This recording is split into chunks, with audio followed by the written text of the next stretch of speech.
দোয়া একটি মর্যাদাপূর্ণ ইবাদত। হাদিস শরীফে ইরশাদ হয়েছে, মহান আল্লাহ তাআলার কাছে দোয়ার চেয়ে অধিক সম্মানিত কোনো কিছুই নেই। রাসূল সাল্লাল্লাহু আলাইহি ওয়াসাল্লাম বলেছেন, দোয়া ছাড়া আর কোনো কিছুই আল্লাহ তাআলার সিদ্ধান্তকে বদলাতে পারে না। দোয়া কখনো বৃথাও যায় না।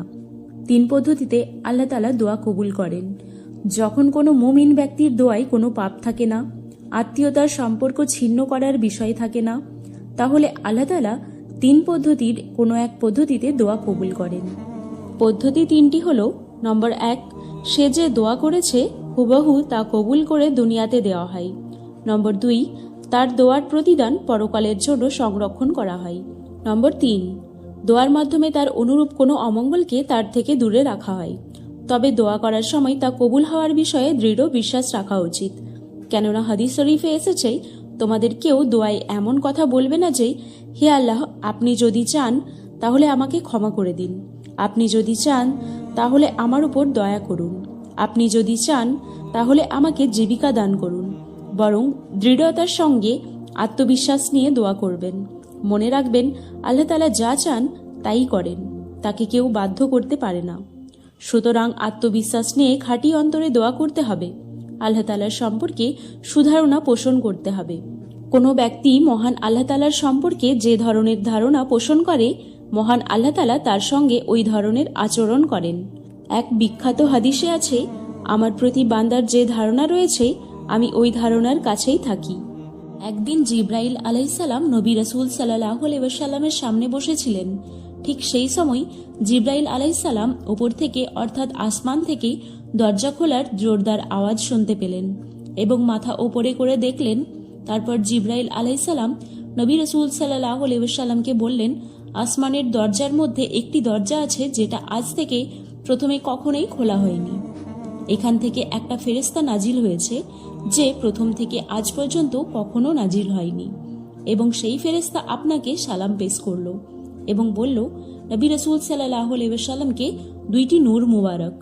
নবী রাসূল সাল্লাল্লাহু আলাইহি ওয়াসাল্লামের আগে কোনো নবীকে এই নূর দেওয়া হয়নি।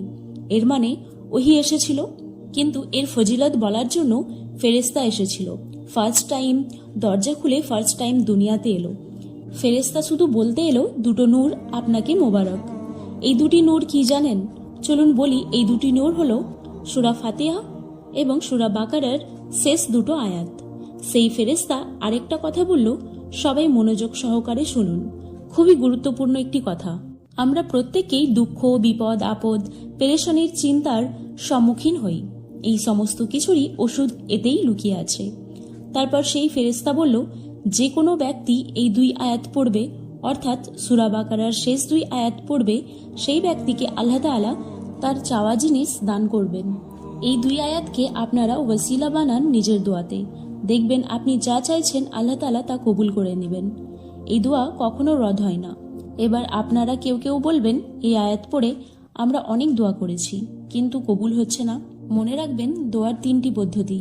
প্রথমটি, যা চাইছিলেন তা পেয়ে গেলেন। দ্বিতীয়, যেটা চাইছিলেন তার বদলে আল্লাহ তাআলা আপনার উপর আসা বিপদ, আপদ, মুসিবতকে সরিয়ে দেন। তৃতীয়টি হলো, তুমি যেটা আল্লাহ তাআলার কাছে চেয়েছো দুনিয়াতে পেলে না, কিন্তু আখিরাতে তার ফল দেবেন আল্লাহ তাআলা। 3টির মধ্যে যে কোনো একটি কবুল হবেই। আল্লাহ তাআলার রহমতের প্রশস্ততা সম্পর্কে খুব ভালো করে জানতো ইবলিস শয়তান। তাই সে মহান আল্লাহ তাআলার রাগের সময়েও দোয়া করার সাহস করেছিল, কারণ সে জানতো আল্লাহ তাআলার রাগ তার রহমতের কাছে কিছুই না।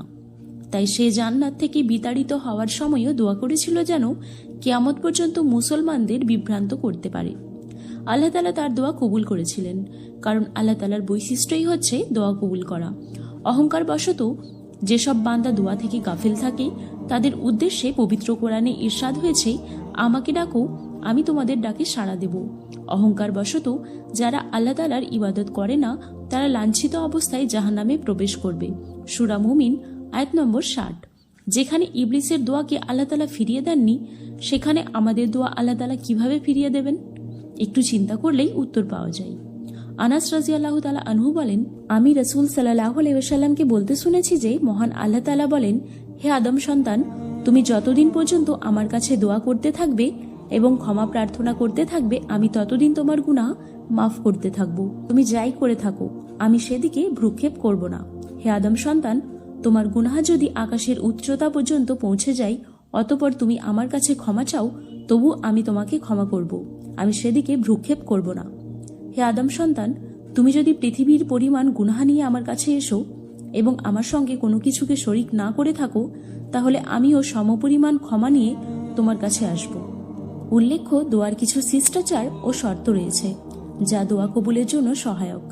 যেমন আল্লাহ তাআলার গুণবাচক নাম দিয়ে দোয়া করা, দোয়ার আগে দরুদ পাঠ করা, কবুলের ব্যাপারে তাড়াহুড়ো না করা, আশা নিয়ে দোয়া করা, অশ্রু সিক্ত হয়ে দোয়া করা, নিবিষ্ট মনে দোয়া করা, হারাম থেকে বেঁচে থাকা, সৎ কাজের আদেশ এবং অসৎ কাজের নিষেধ এই দায়িত্ব পালন করা, আত্মীয়তার বন্ধন ছিন্ন না করা। আল্লাহ তাআলা মুসলিম উম্মাহকে আল্লাহ তাআলার কাছে বেশি বেশি দোয়া করার তৌফিক দান করুন। আমিন।